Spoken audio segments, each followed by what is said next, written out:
नमस्कार, आप सभी लोगों का फिर से स्वागत है ब्राइट पोस्ट डिजिटल में। जैसा कि आप जानते हैं, हम आपके सामने हेल्थ, एजुकेशन और पॉलिटिक्स कई तरह के विषय लेके आते हैं, लेकिन हेल्थ इसमें सबसे ज़्यादा इंपॉर्टेंट है। आज मैं मौजूद हूँ मैक्स हॉस्पिटल में, और आप जानते हैं कि मैक्स हॉस्पिटल अपनी सेवाओं के लिए जाना जाता है उत्तराखंड में। तो मैक्स हॉस्पिटल में आज हम मना रहे हैं वर्ल्ड कैंसर डे। तो वर्ल्ड कैंसर डे के उपलक्ष्य में यहाँ पर हमारे साथ मौजूद है डॉक्टर सौरभ तिवारी, जो कंसल्टेंट ऑन्कोलॉजिस्ट है और कैंसर सर्जन है, हमारे साथ मौजूद है। सर, स्वागत है आपका बहुत। Thank you so much. Sir, ये कैंसर जो बीमारी है कुछ समय पनप के आई है, मतलब उठ के आई है, और क्या आपको लगता है कि कैंसर किन किन रीजनों से हो सकता है और कहाँ कहाँ हो सकता है?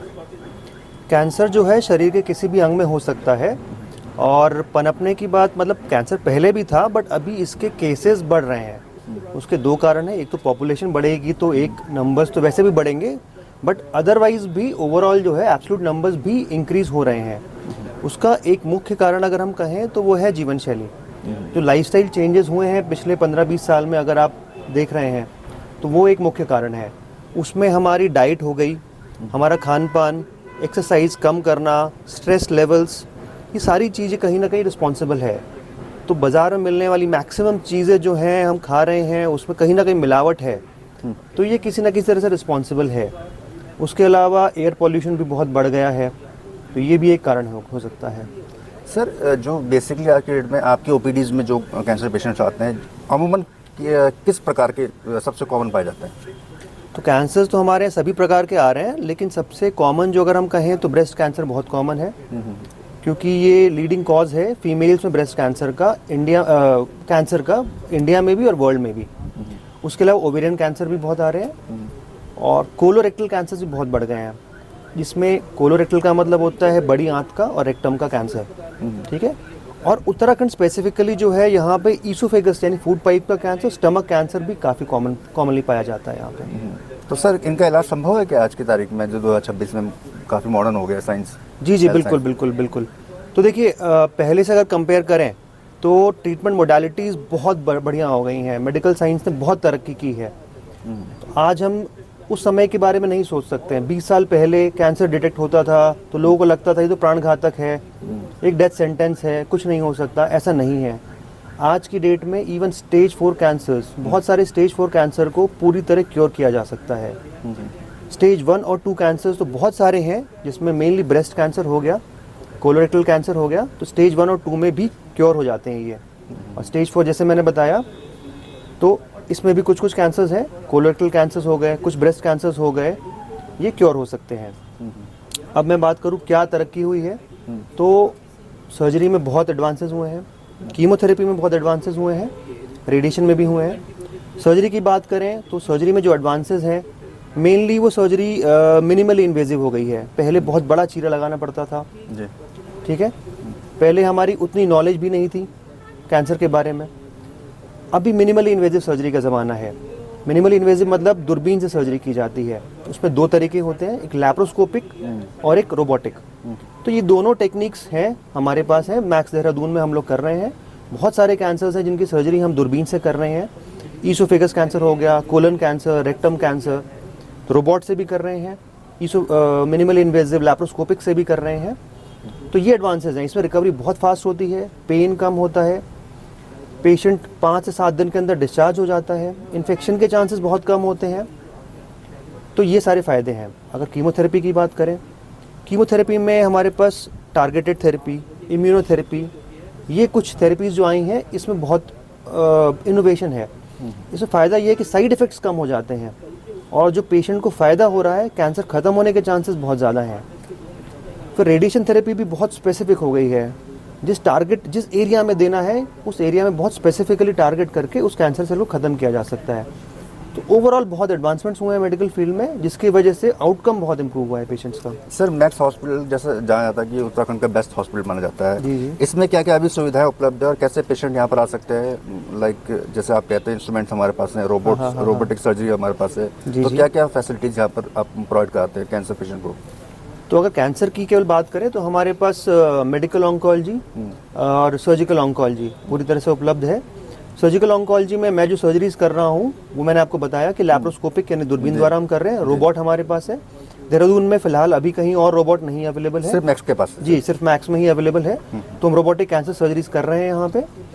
उसके अलावा बात करें मेडिकल ऑन्कोलॉजी, तो कीमोथेरेपी में भी हमारे पास इम्यूनोथेरेपी, टारगेटेड थेरेपी और हर प्रकार की कीमोथेरेपी, सारी थेरेपीज हमारे पास अवेलेबल है। हम सब कुछ दे रहे हैं, रूटीनली चल रहा है पेशेंट्स को। सर क्या रेशो है मतलब ठीक होने का कैंसर, क्योंकि लोग डरते हैं कैंसर के नाम से, जी। डर जाते हैं भाई हमें कैंसर हो गया, हम किस तरह से हम क्या करें क्या ना करें, तो मतलब फिर भी मतलब कुछ बताइए कि क्या सिम्टम्स इसमें होते हैं अगर किसी को कैंसर हो जाए, कहीं का भी कैंसर हो जाए, क्या क्या सिम्टम्स होते हैं सर?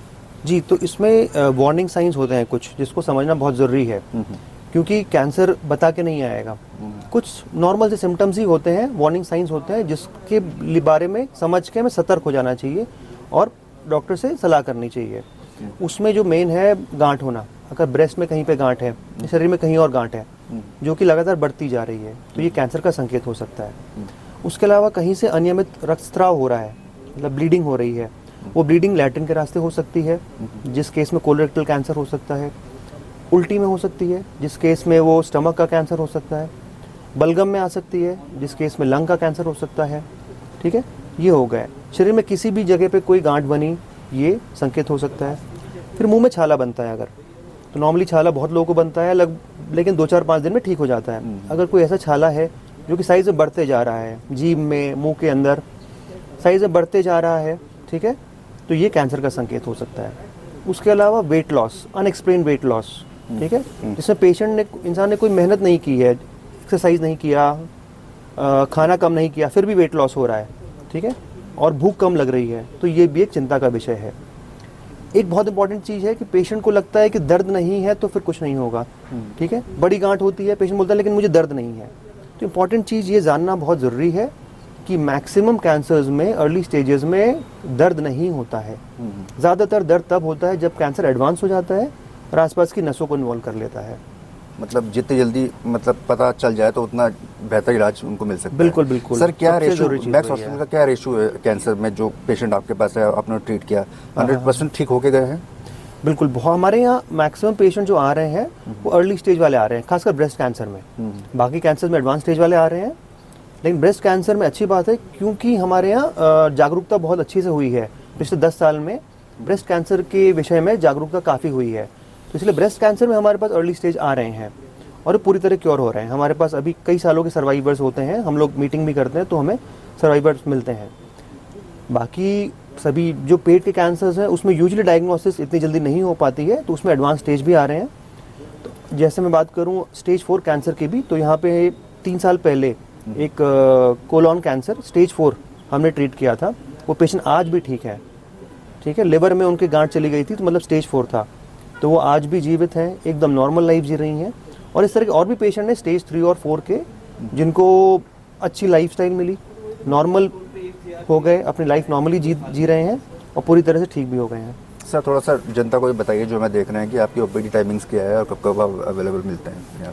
तो मैक्सिमम मेरी ओपीडी टाइमिंग्स जो है 10 बजे से 4 बजे तक है। जी जी। और उसमें से किसी किसी दिन मैं उपलब्ध नहीं होता हूँ क्योंकि मैं सर्जरी में हूँ, तो वो आपको ऑनलाइन एक बार मैक्स के वेबसाइट पे चेक करना पड़ेगा। वेबसाइट पे चेक करना। सर हमारी तरफ से जैसे वर्ल्ड कैंसर डे बना रहे हैं, तो जनता को क्या आपके द्वारा एक संदेश रहेगा? संदेश ये रहेगा कि कैंसर से डरना नहीं है, इससे लड़ना है और जीतना है।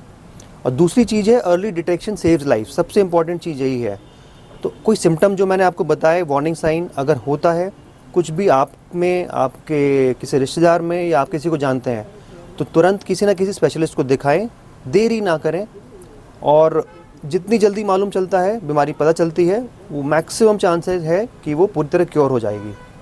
Thank you so much. ये हमारे साथ थे डॉक्टर सौरभ तिवारी, जो कैंसर सर्जन है वरिष्ठ मैक्स हॉस्पिटल के। तो अगर आपको भी कुछ ऐसा लगे या आपको अपने शरीर में कुछ बदलाव नज़र आए, तो हो सकता है ये कैंसर के साइन हो, तो बिल्कुल आप यहाँ पर आएँ और निश्चित होकर जाएँ, क्योंकि मैक्स हॉस्पिटल में 100% क्योर होकर आप जाएंगे, जैसे डॉक्टर साहब ने बताया।